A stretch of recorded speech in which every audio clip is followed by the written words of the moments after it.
don't know if you're like me, but when I go into a store, I go straight to the clearance aisle first and then work my way back through the store. I can't tell you the rush it feels when I see that 90% off of a table, even when it's 100 degrees outside and I can get 20 cents ornaments on a clearance table.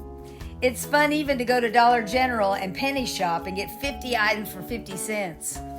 In today's video, I'm going to be getting some items from Walmart from the clearance aisle, and these are predictable clearance items. See these 69-cent shirts? They were 90% off of the patriotic items, and that was a pretty good deal. Now these rounds, I saw one Saturday, and they had them on 75% off. It was 3 weeks after the 4th of July, and these were from pretty good prices. But I thought to myself, I'm going to wait until Monday morning. It was summer, so I could wait. And I went Monday morning, and sure enough, they had taken them to the clearance aisle way back in the back of the store in sporting goods, and they had put them at 90% off. These cute little nautical decor were going to be 30 cents. These signs were going to be $1.50. We had some for 30 cents. There was the $1.50 ones. The oars were 20 cents. Now, I went ahead on that Saturday and got those rounds for $3.73. I didn't wait. I got those. I didn't want to gamble on the rounds, but I did gamble on this interesting shaped MDF boards. They're nice and heavy and thick. And of course, taking all the stickers off is always a challenge, but I got a new heat tool. It's a Ranger heat tool just for crafting, and it's so quiet, but it's super hot. So you have to be careful with it, but it works fantastic.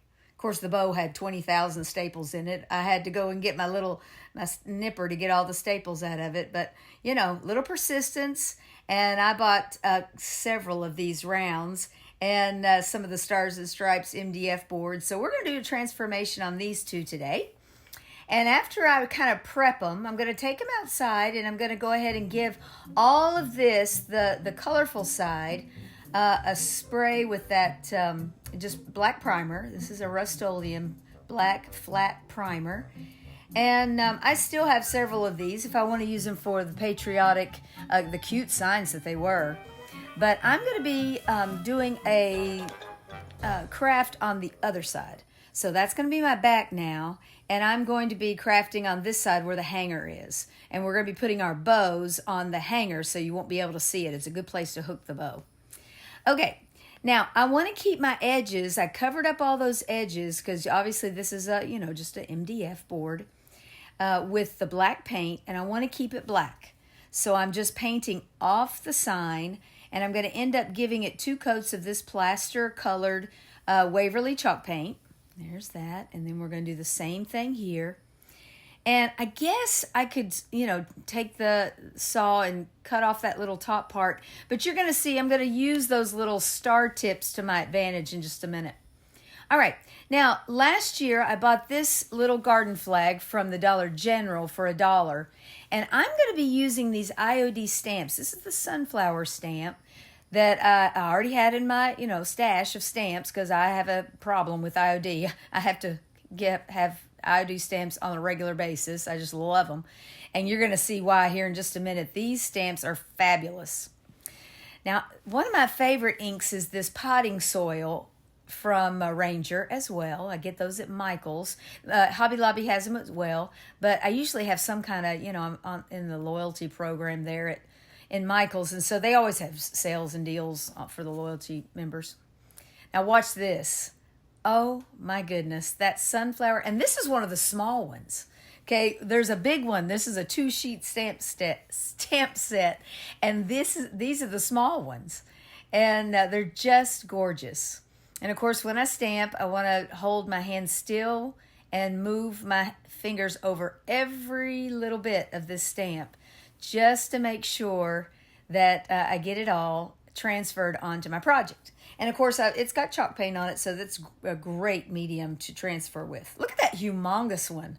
Oh my goodness. Now, this stem is obviously kind of designed for the humongous flower, and it's very thick. I'm going to for these smaller ones, I'm only going to do one side of this stem And I'm going to kind of wipe off the rest of it with a baby wipe. And so I'm going to just kind of line it up there. Yep, there we go. And then we'll just keep inking, cleaning it up. And then I'm just going to, continue it on down.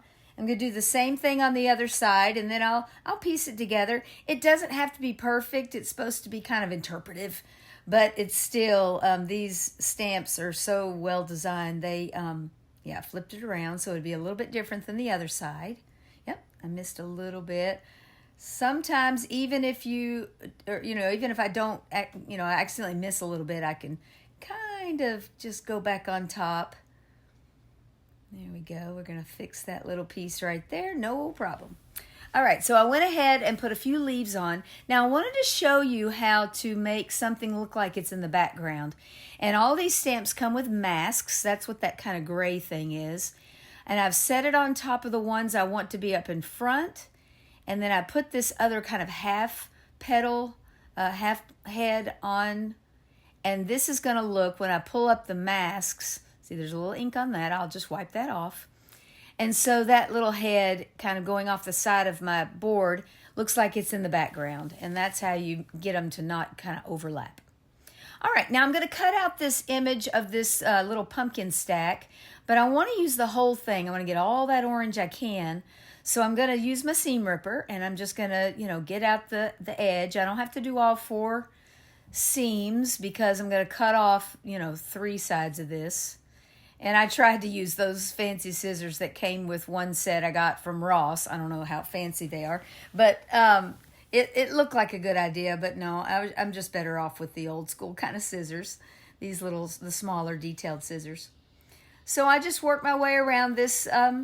This is kind of a nylon fabric. You know how flags are.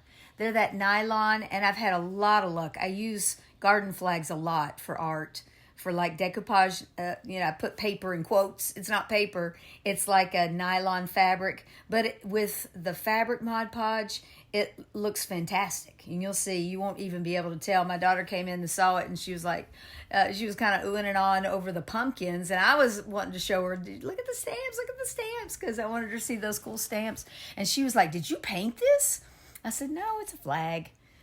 And so here I am kind of, these tips of the stamps were going to show through that nylon fabric.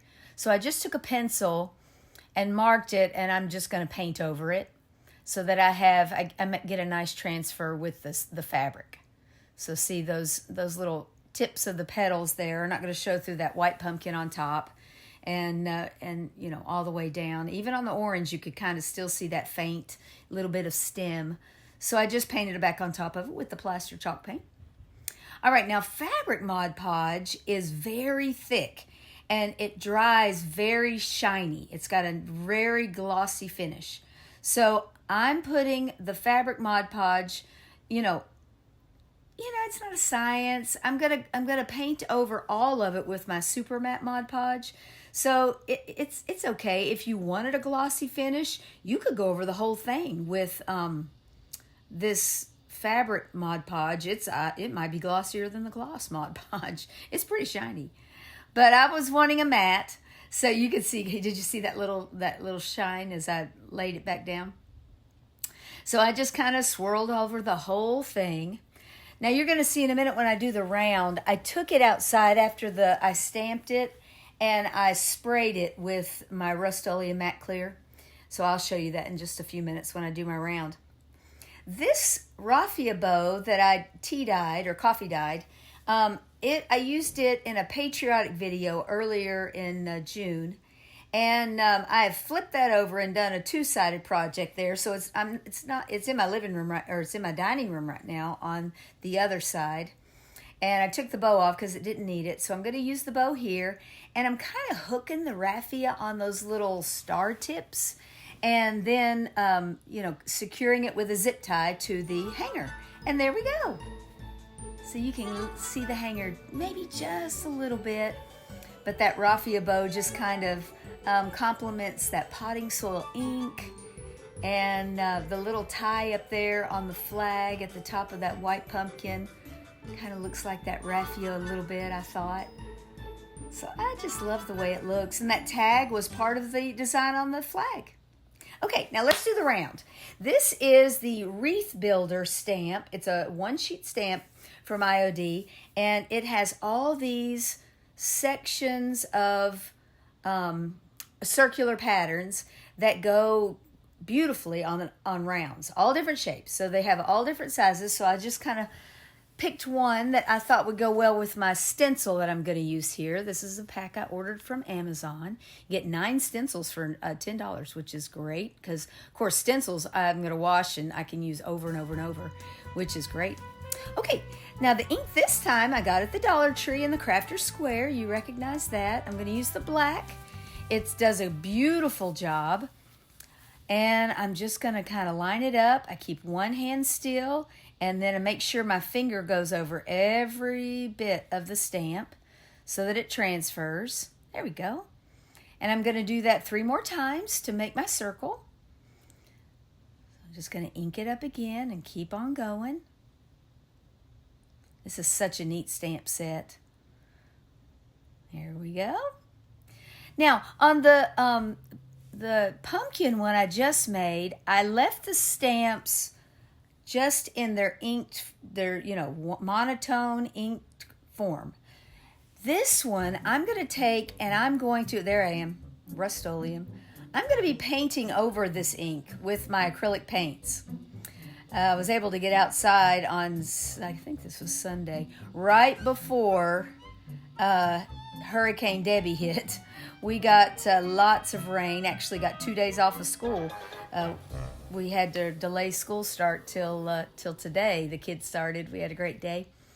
But I'm going to use these Acryology paints. This is the acrylic line at the Dollar Tree.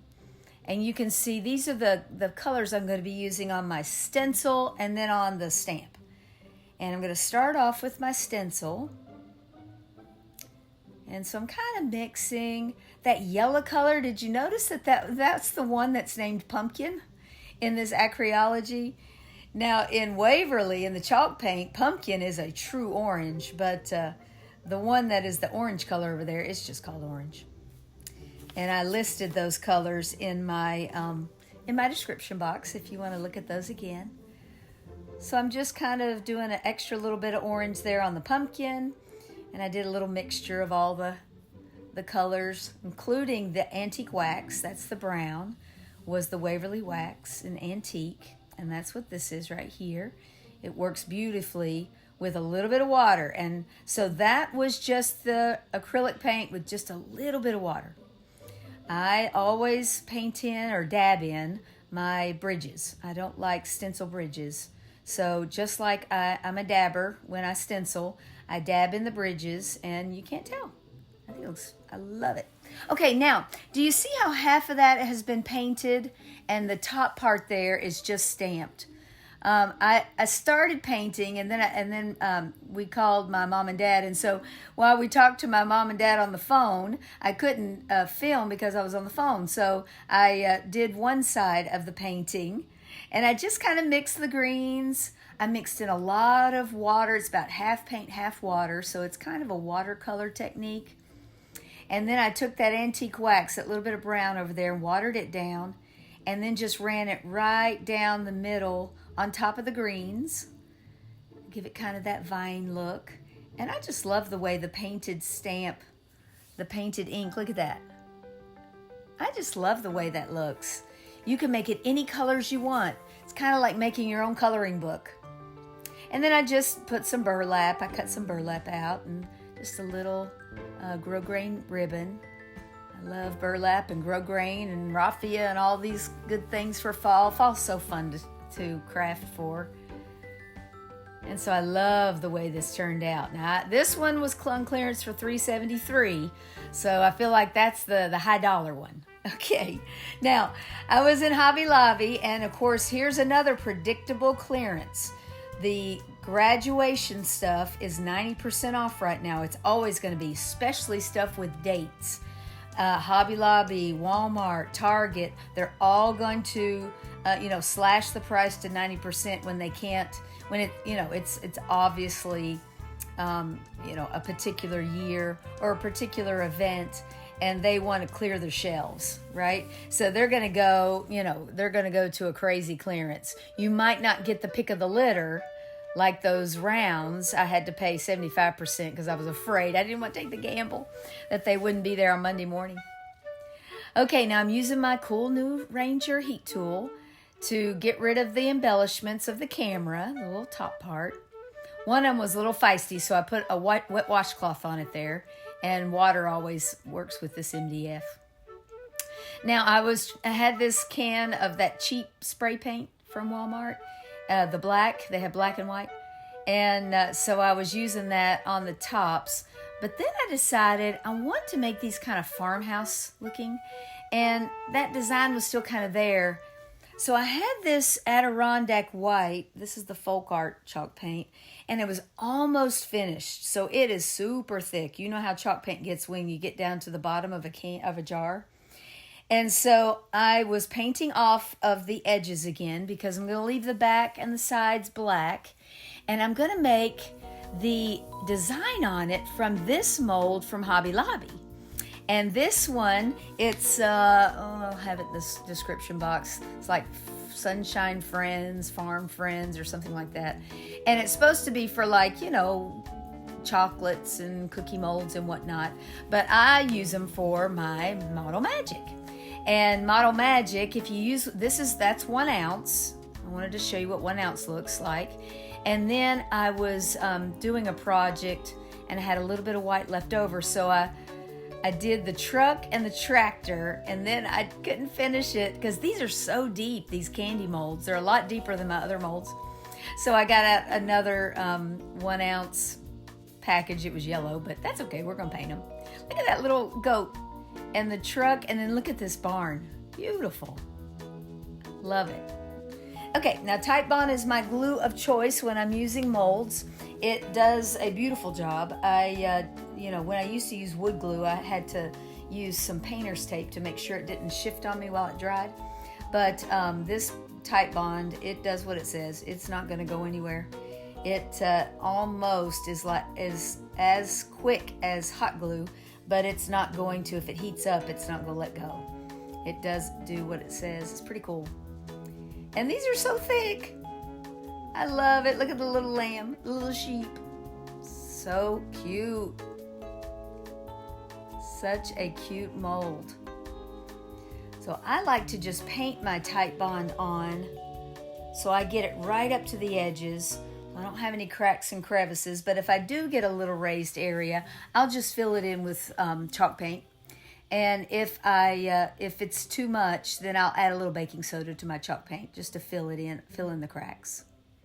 All right, now I'm going to end up not waxing these or anything. I'm going to spray them eventually when it finally clears up outside.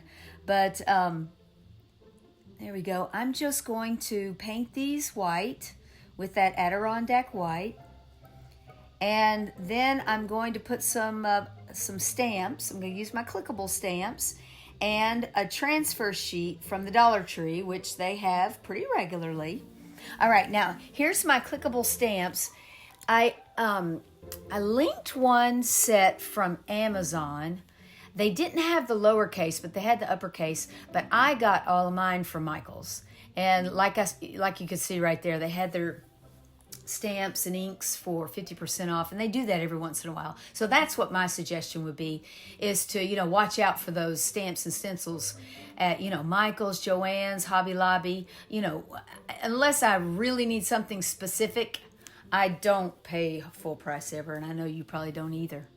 Okay, so again, I'm using my Crafter Square black ink pad, and then there's some of my Clickable Stamps. I just put together my words.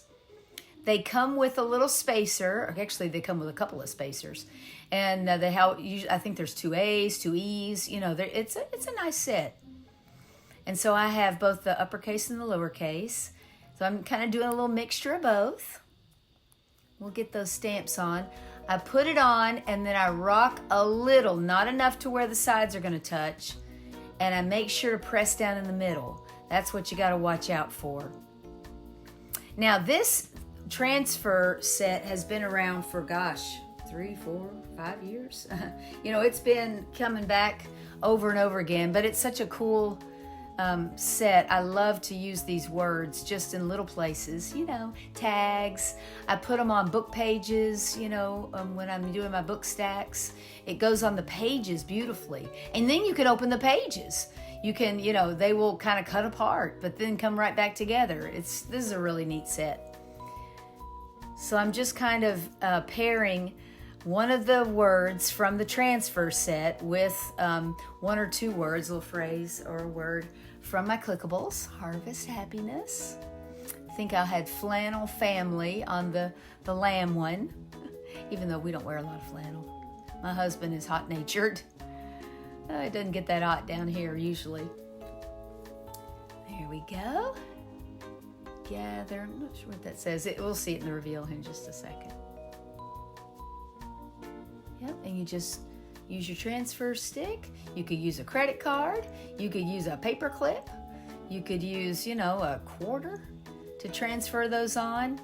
My only suggestion is try not to go off of the transfer paper on the top, the kind of vellum piece, because you might chip your paint or scratch up your paint. You'll have to repaint, which is no problem. Just touch it up. Ah, he rides forever. Look at that little tractor. Oh my goodness. And here we are. I debated, should I rustic it up? Should I get out my little grunge mix? Should I put some antique wax on it? And I thought, no, I'm just gonna leave them in the black and white farmhouse look. If I get the need to, you know, let those eyes pop and see his little nostrils, then I could always go back and use some antique wax on it. But I just love the nice clean look of this black and white. There we go, Harvest Happiness. And then I just put some pictures. These were photo holders anyway. So I just put some pictures, and I don't know if you see him, but look at there, in the flannel family. There's a picture of my Toby. I love him so. All right, and here we go to our final reveal. I want to thank you guys so much for sticking with me all the way through my video and for watching. I would love it if you'll hit that subscribe button and subscribe to my channels and hit the little bell on the down arrow so that YouTube will send you notifications when I upload a video. And if you like this video, hit that like button. That helps my video out to get spread to other people that have also like DIYing. And these were so easy. And those clearance sales are predictable. So be watching after the holiday. Things will go on sale and then they'll go on clearance. It's so exciting. I wanted to read to you a word of scripture, Isaiah 43:18. Forget the former things. Do not dwell on the past. See, I am making all things new. And God does make all things new. There we go. Yeah. It's a sweet picture. My little boy looking out the front window. I want to thank you again for watching, and from the Blue House on the corner, excited for all the things that August brings. God bless, and I'll see you next time.